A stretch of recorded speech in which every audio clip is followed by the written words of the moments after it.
સુરત શહેર પોલીસ દ્વારા સંગઠિત ગુનાઓ સામે વધુ એક મોટી કાર્યવાહી હાથ ધરવામાં આવી છે. સચિન વિસ્તારમાં લૂંટ અને ઘાટ જેવા ગંભીર ગુનાઓમાં સંડોવાયેલા રાકેશ વાઘ ગેંગ સામે ગુજી સ્ટોક હેઠળ કાર્યવાહી કરતા ગુનાખોર તત્વોમાં ફફડાટ ફેલાયો છે.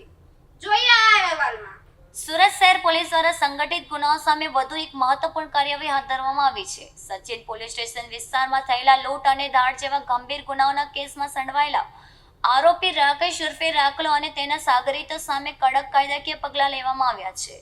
પોલીસ તપાસ દરમિયાન સામે આવ્યું હતું કે આ ટોળકી સંગઠિત રીતે ગુનાહિત પ્રવૃત્તિઓને અંજામ આપતી હતી. રાકેશ વાઘ ગેંગ તરીકે ઓળખાતી આ ટોળકી સામે ગુજરાત આતંકવાદ અને સંગઠિત ગુના નિયંત્રણ અધિનિયમ 2015 એટલે કે ગુજસી ટોક હેઠળ કાર્યવાહી કરવામાં આવી છે. પોલીસના જણાવ્યા મુજબ આ ગેંગ લાંબા સમયથી વિવિધ ગંભીર ગુનામાં સંડોવાયેલી હોવાનું તપાસમાં સામે આવ્યું છે.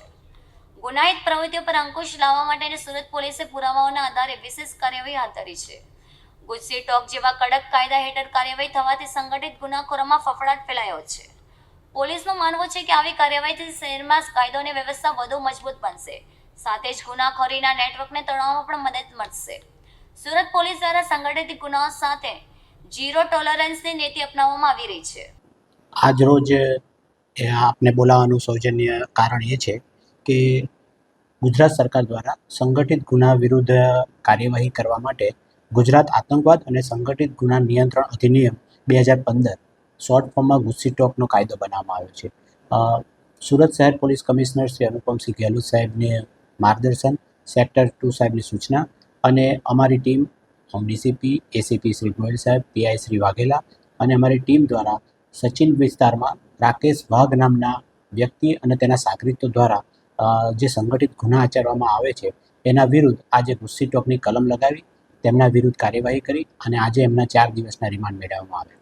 એની વિગતવારની હકીકત એવી છે કે જે રાકેશ વાઘ એના સાગરીતોએ 1276/2026નો લૂંટ અને ધાડનો ગુનો સચિન પોલીસ સ્ટેશનમાં કર્યો હતો, જે હેઠળ અમે એમની અટક પણ કરી હતી. આ ગુનામાં અમે વધારે ઊંડાણપૂર્વક તપાસ કરતા રાકેશ વાઘ વિરુદ્ધ અલગ અલગ 25 ગુના અમે ધ્યાનમાં લીધેલા છે, જેમાં 1 ખૂનનો ગુનો, 3 ખૂનની કોશિશનો ગુનો, 2 ધાડ, 3 વ્યથાના ગુના, 1 લૂંટનો ગુનો. આમ અને એની સાથેના સાગરીતો ટોટલ 9 સાગરીતો હતા, જેમાં એનો એક સાગરીત હતો સુબોધ રામાણી, ત્રીજો એક રાજ પાટીલ, ચોથો એક સૈફુર અંસારી, 5મો પ્રિન્સ પટેલ, 6ઠ્ઠો રોશન બરકસ, 7મો આનંદ પાટીલ, 8મો રોહન રાજુભાઈ રાઠોડ અને 9મો અનિલ ઉર્ફે કોમડી સબકાળે.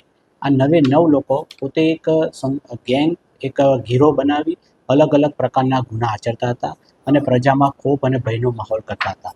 એ બાબતે સુરત શહેર પોલીસે કમિશનર સાહેબના સૂચના અને માર્ગદર્શન હેઠળ તારીખ 22/6/26ના રોજ અહીંથી દરખાસ્ત તૈયાર કરી સીપી સાહેબે તેને મંજૂરી આપી અને કોર્ટમાં રજૂ કરતા કોર્ટે એને જે દરખાસ્ત છે માન્ય રાખી ગુજસી ટોકનો એમાં ઉમેરો કરવામાં આવ્યો.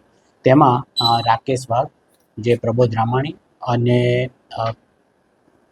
પ્રિન્સ પટેલ, એ જે 3 છે એમના વિરુદ્ધ 4 દિવસના રિમાન્ડ આપેલા છે. બાકીના જે 4 આરોપી જે છે જેમને જેલ હવાલે કરવામાં આવેલા છે, જેમાં રોહન રાઠોડ જેને ગઈકાલે જ જેલ હવાલે કરવામાં આવેલો છે, આનંદ પાટીલ તથા પ્રિન્સ પટેલ ને પણ જેલ હવાલે કરવામાં આવેલા છે અને અનિલ કોમડે ઉર્ફે અનિલ સબકાળે ઓલરેડી એક મર્ડરના ગુનામાં જેલમાં છે. આ રીતે આખી આ જે સંગઠિત ગેંગ છે તેના વિરુદ્ધ ગુજસી ટોકની કલમ લગાવી અત્યારે સુરત શહેર પોલીસ કડક કાયદાકીય કાર્યવાહી એમના વિરુદ્ધ હાથ ધરવામાં આવેલી છે. જેમાં એક શાંતિ સલામતીનો અહેસાસ થાય તથા ગુનેગારોમાં ફફડાટ થાય, કાયદાનો ડર રહે એ માટેની આ કાર્યવાહી કરવામાં આવેલી છે.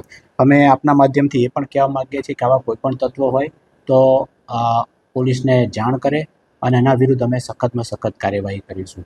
આ ગેંગ વિરુદ્ધ અલગ અલગ ગુનાઓ જોઈએ તો રાકેશ વાઘ જ વિરુદ્ધ ટોટલ 24 ગુનાઓ છે, જેમાં 24 ગુનાઓ છે, નાના મોટા બધા મળીને. આ ઉપરાંત એના વિરુદ્ધ પાસા, તડીપાર વગેરેના પણ અલગ અલગ ગુનાઓ દાખલ કરવામાં આવેલા છે. સુબોધ રામાણીનો ગુનાહિત ઇતિહાસ જોઈએ તો એના વિરુદ્ધ પણ 12 ગુના દાખલ કરવામાં આવેલા છે. સૈફર અંસારી વિરુદ્ધ પણ 5 ગુના દાખલ કરવામાં આવેલા છે. રાજ વિરુદ્ધ પણ પાસા, તડીપારના હુકમો થયેલા છે. પ્રિન્સ પટેલ છે તેના પર પણ લૂંટ ધાડના ગુના દાખલ થયેલા છે. આનંદ પાટીલના પણ લૂંટ ધાડના ગુના છે. આમ આ લોકો પોતે અવારનવાર કાયદાની ચટકબારીનો ઉપયોગ કરી છૂટી અને ફરી પાછા એકના એક ગુનામાં રહેતા હતા. પાસા તડીપાર અનેકવાર થયા હોવા છતાં પણ ફરી પાછા ગુનાહિત પ્રવૃત્તિ આચરતા હોય, એક પોતે ગેંગ બનાવી એક ગીરો બનાવીને આ કાર્યવાહી કરતા હોય.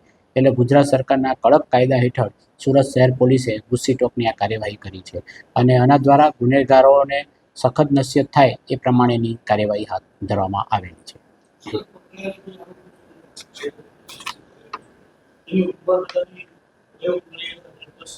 હા, દરેકની ઉંમર 18+ છે.